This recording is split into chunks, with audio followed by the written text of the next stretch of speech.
My family threw a celebration dinner when I got fired and lost my apartment.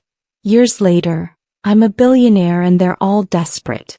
Friends, your love keeps this channel alive.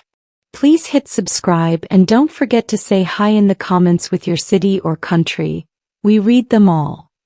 I stood outside Mama's house in South Atlanta, watching through the dining room window. My hands were shaking, not from the October cold but from what I was seeing. They were celebrating. Actually celebrating. I just called Mama 20 minutes ago, voice cracking, telling her I'd lost my job at the marketing firm and my landlord was evicting me by Friday. I needed a place to crash for 2 weeks, maybe 3, just until I figured things out. She'd said, "Come by tonight, baby. We'll talk." Thought she meant help. I was so stupid. Through that window I watched my sister Kendra pop a bottle of champagne. My brother Marcus was laughing so hard he had to grip the table. Mama sat at the head, smiling like she'd won the lottery. My cousin Tasha was there too, phone out, recording everything. I heard Kendra's voice drift through the cracked window. "Finally. Miss Perfect ain't so perfect anymore." They'd ordered catering from Ruth's Chris, judging by those fancy boxes. The same restaurant Mama said was too expensive when I wanted to take her there for her birthday last year with my own money. My finger hovered over the doorbell. Some part of me wanted to believe I was misunderstanding. That this was something else. Anything else. Then Marcus raised his glass and said loud enough for me to hear, to Jasmine finally failing at something, "It's about damn time." That's when I knew. My own family had been waiting for this moment. Praying for it even. And I was about to walk right into their trap. I rang that doorbell anyway. Stupid, right? But I had $700 to my name, a car with a broken transmission and nowhere else to go. Mama opened the door and for half a second I saw something flicker in her eyes. Guilt, maybe? It vanished quick. "Jasmine, baby. Come in, come in." Her voice was syrup sweet, the way it got when church ladies visited. I stepped inside, smelling steak and lobster. My stomach growled. I hadn't eaten since yesterday morning, couldn't afford it. The dining room went silent when I walked in. 5 faces turned toward me and I swear to God, they all looked like cats who'd cornered a mouse. "We were just talking about you," Kendra said, sipping champagne from Mama's good crystal. "The stuff we only used for Christmas." Sit down, Mama gestured to an empty chair. The only one without food in front of it. I sat, hands folded in my lap, trying to keep my voice steady. "So, I was thinking if I could just stay in the guest room." "Actually," Marcus cut me off, leaning back with this smirk that made my blood hot. "We wanted to discuss something first. See, we've been feeling some type of way for years now. And tonight feels like the perfect time to finally be honest." My throat went tight. Honest about what? Tasha's phone was still recording. I could see the red dot. Kendra set down her glass with a sharp clink. "About how you've always thought you were better than us. How you went to your fancy college on that scholarship, got your little corporate job, moved into your bougie apartment in Midtown, and barely came around unless it was to show off." "That's not..." "Let her finish," Mama said quietly. "And that's what broke me more than anything. Mama was letting this happen. Remember my 30th birthday?" Kendra's voice was rising now, getting that sharp edge she got when she was drunk or angry. Usually both. "You showed up 30 minutes late in your BMW, handed me a gift card to Target for $50, and left after an hour because you had brunch plans the next morning." "I had a work presentation." "You've always got an excuse," Marcus jumped in. "When Daddy died, where were you?" "New York at some conference, living your best life while we planned his funeral." The room spun. "That's not fair." "I came back the next day. I paid for half the funeral costs. With your fancy job money that you loved throwing in our faces," Tasha added, still recording. "Always talking about your clients and your trips and your networking events." Mama hadn't said a word. Just sat there, hands folded, watching. I looked at her desperately. Mama, you know that's not true. You know I've tried. Tried what, Jasmine? Her voice was ice. Tried to remember where you came from? Tried to be part of this family? Or tried to make us feel small every time you walked through that door? My eyes burned. Don't cry. Don't you dare cry in front of them. I sent money every month. For years. I helped Marcus with his child support last year. I paid for Kendra's car repairs, and you made sure we knew it, Kendra spat. Every single time. Oh, I got you. Family takes care of family, right? Like you were doing us charity. That's not how I meant it, but that's how it felt, Marcus said. Like you were buying your way out of actually being present. Like your money made up for treating us like we were beneath you. The walls were closing in. These weren't strangers. This was my family. The people I'd loved my whole life. And they'd been harboring this poison for years, just waiting for the moment when I was weak enough to inject it. You want to know why we're celebrating? Mama finally spoke, her voice calm and measured. That's what scared me most. The calmness. Because for once, Jasmine, you're human. You're not this untouchable, perfect success story. You're down here in the dirt with the rest of us, and honestly, she smiled. It feels like justice. My heart was hammering so hard I thought I might pass out. Justice? For what? For working hard. For trying to make something of myself. For making us feel like failures, Tasha said, finally lowering her phone. Every family gathering, every holiday, every phone call, it was all about Jasmine's accomplishments. Jasmine's promotion. Jasmine's new apartment. Jasmine's Caribbean vacation. Do you know what it's like to hear that over and over when you're barely making rent? I never meant to make anyone feel, but you did, Kendra interrupted. Whether you meant to or not, you did. And now you're here asking for help, and you know what? It feels really good to finally say no. The word hung in the air like a slap. Oh. I stood up, chair scraping loud against the hardwood. So that's it? I lose everything and you throw a party? Oh, sweetheart. Mama's voice was patronizing now, the way you talk to a child. You haven't lost everything yet. You've still got that pride of yours. That high and mighty attitude. Give it a few weeks living in your car. That'll humble you real quick. They all laughed. My own mother, my siblings, my cousin. Laughing at the thought of me homeless. Something inside me snapped. Not broke, snapped like a rubber band pulled too tight. I came here for help. From my family. My voice was steady now, cold. I would never have done this to any of you.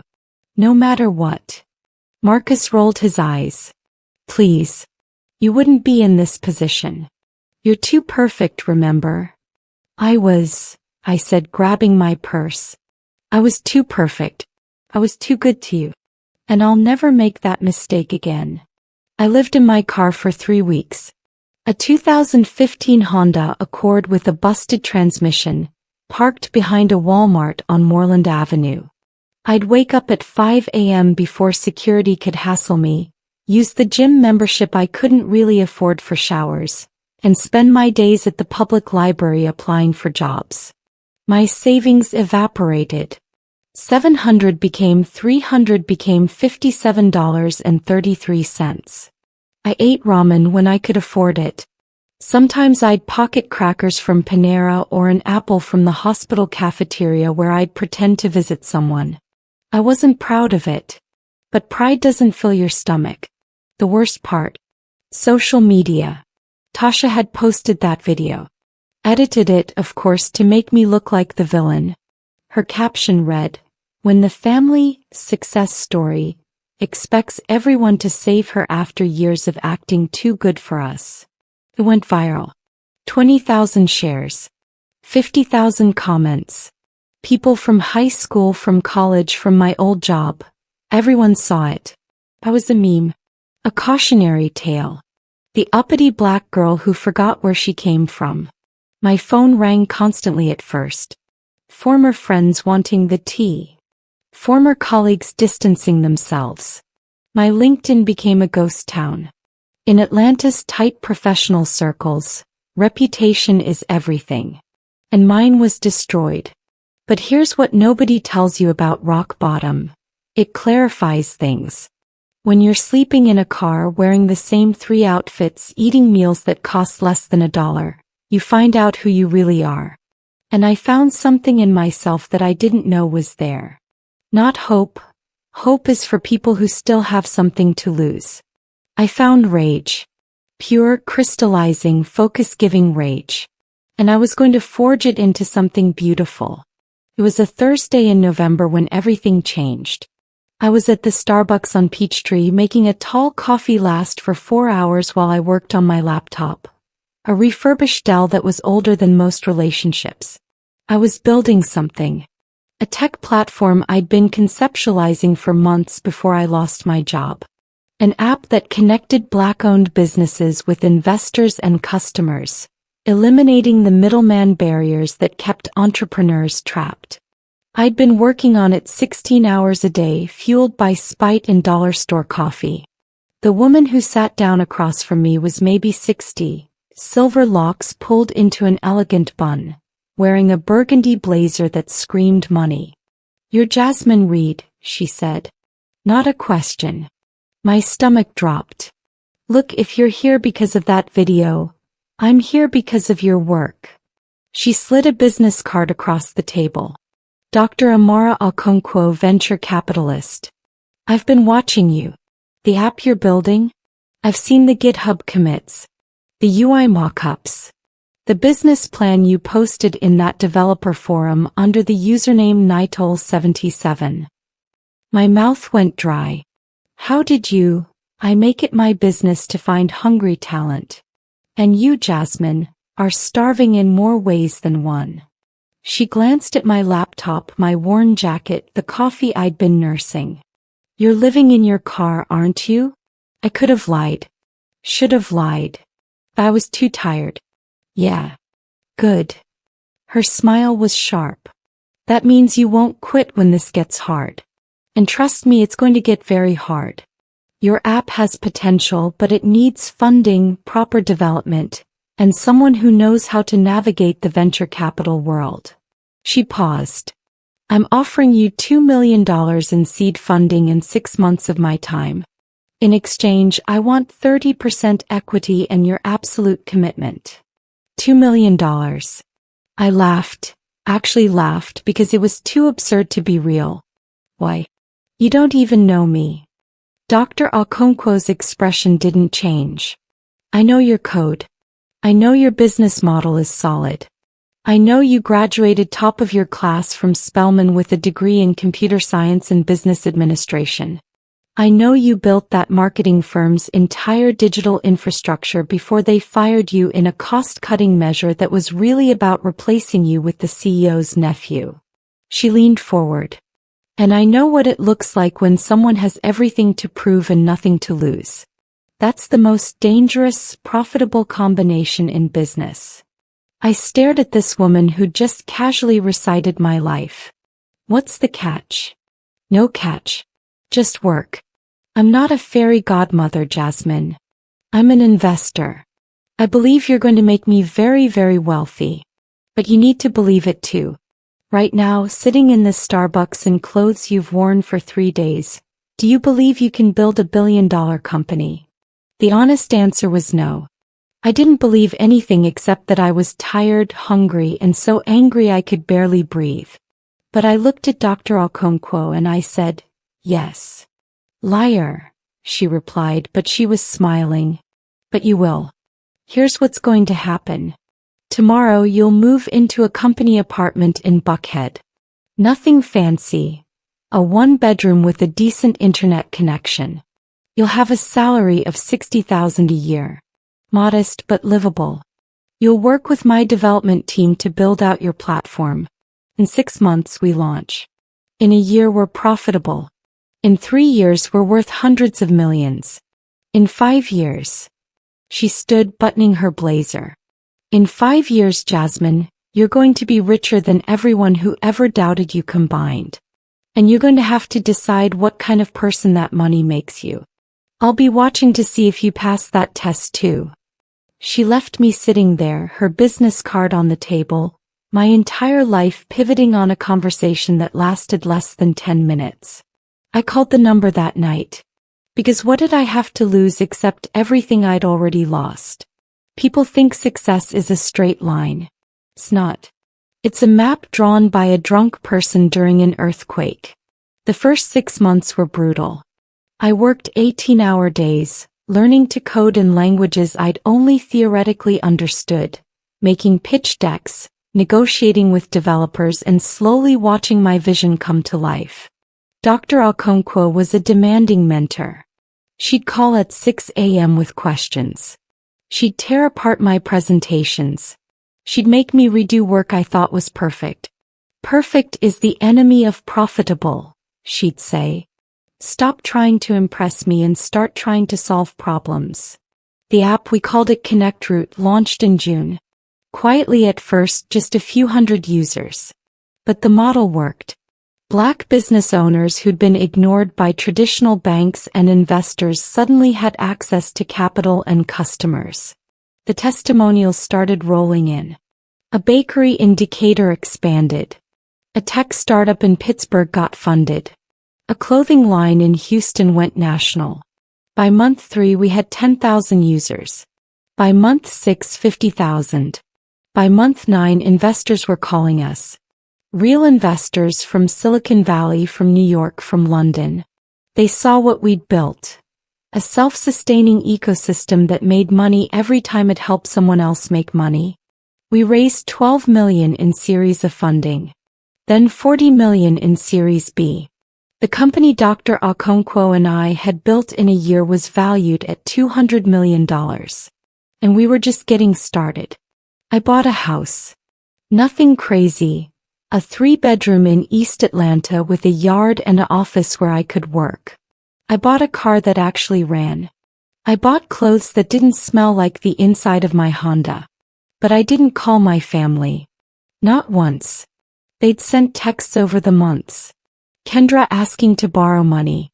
Marcus needing help with another child support payment. Mama sending Bible verses about forgiveness. Tasha deleting that viral video and pretending it never happened. I ignored every single message. Because I was busy building an empire out of the ashes of their betrayal. Year 3 was when everything exploded. Forbes called wanting to do a feature. The 30 under 30 who are changing black business. I was 28. ConnectRoute was now valued at $1.2 billion. Billion.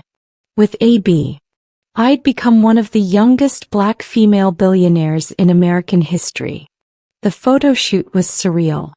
Me in a custom suit, standing in front of our headquarters in Midtown Atlanta. The same neighborhood where I'd once had that apartment I couldn't afford. The interviewer asked about my background, my inspiration, my journey. I gave her the sanitized version. I came from humble beginnings. Faced some challenges. Found an opportunity. She pushed harder. There's a video that circulated a few years ago. Your family celebrating your failures. That must have been difficult.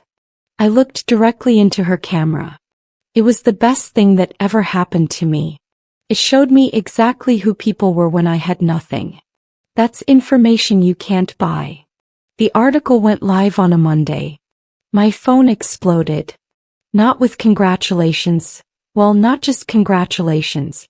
With messages from every family member I had. Mama, baby, I always knew you'd do great things. We need to talk about some financial struggles I'm having. Kendra, sis. So proud of you. Listen, I'm starting a business and could really use some advice and maybe investment. Marcus, yo, that Forbes thing is crazy. We should celebrate. Also, I'm in a tough spot with this court case. Tasha, cousin.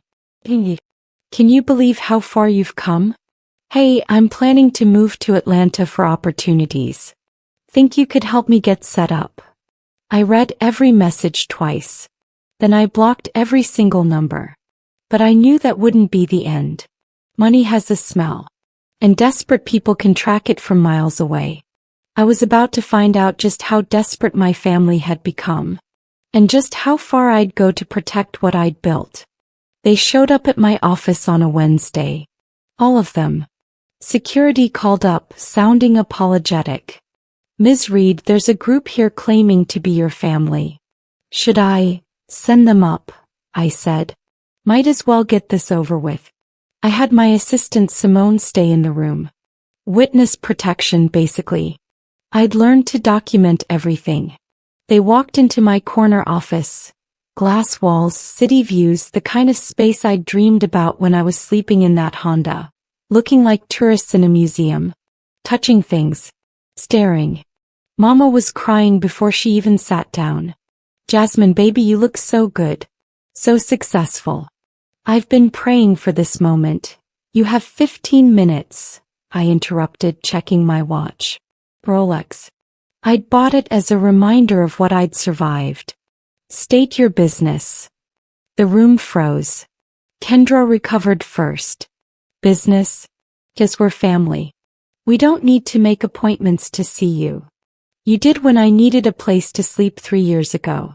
Guess times have changed. I smiled, no warmth in it. Marcus shifted uncomfortably. He'd gained weight, looked older. Look, we know things were rough that night. But we were going through our own stuff. You know how family can be when emotions run high? No, I said simply. I don't know. Because when you needed help, I gave it. No questions. No celebrations when you failed. No videos posted online. Just help. Tasha had the decency to look ashamed. The video. She deleted it, but we both knew screenshots were forever.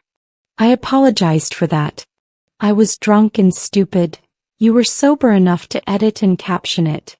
Sober enough to laugh while it ruined my professional reputation. I leaned back in my chair. So let's skip the reunion tears. Tell me what you want. Mama's crying intensified. How can you be so cold? I raised you. I sacrificed. You raised me. True. And then you threw a party when I lost everything. So we're even. Kendra pulled out a folder. Of course there was a folder. They'd planned this. We've been talking, she started, voice taking on this businesslike tone that would have been funny if it wasn't so pathetic. And we think as a family we should formalize our relationship. Invest in each other's futures. She slid papers across my desk.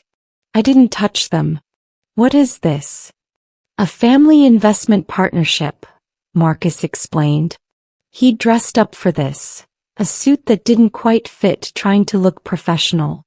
We all contribute what we can, and you, with your resources and connections, could really help us build something together. I glanced at Simone, who was taking notes. Back to them.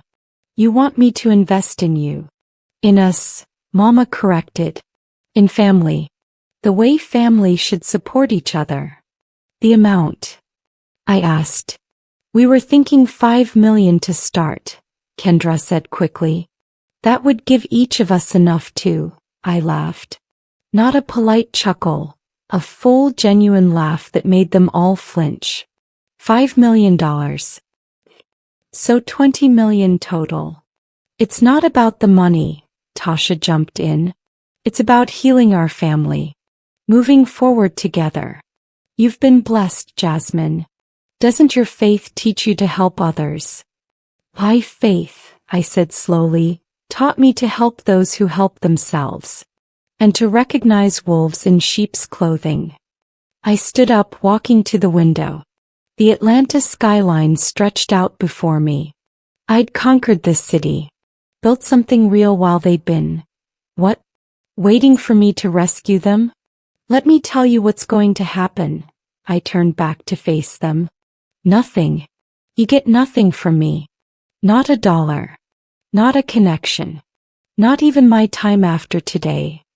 You can't be serious, Marcus's voice rose.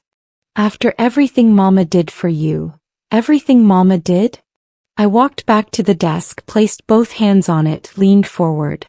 You mean like celebrating my homelessness? Like letting you all mock me while I begged for help? That everything? Mama's tears had stopped.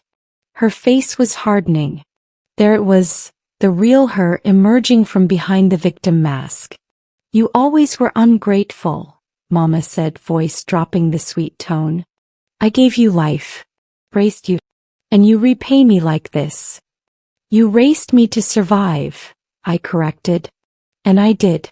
Despite you, not because of you. I finally picked up their folder, flipped through it. It was worse than I thought. Not just investment requests, but detailed plans for how they'd spend my money. Kendra wanted a boutique. Marcus wanted a recording studio. Tasha wanted a social media production company. Mama wanted a house. You've had this planned for a while, I observed. How long? Since the Forbes article. Since we saw you'd actually made something of yourself, Kendra shot back, dropping her own pretense now. And realized you might actually be useful to us for once. The honesty was almost refreshing.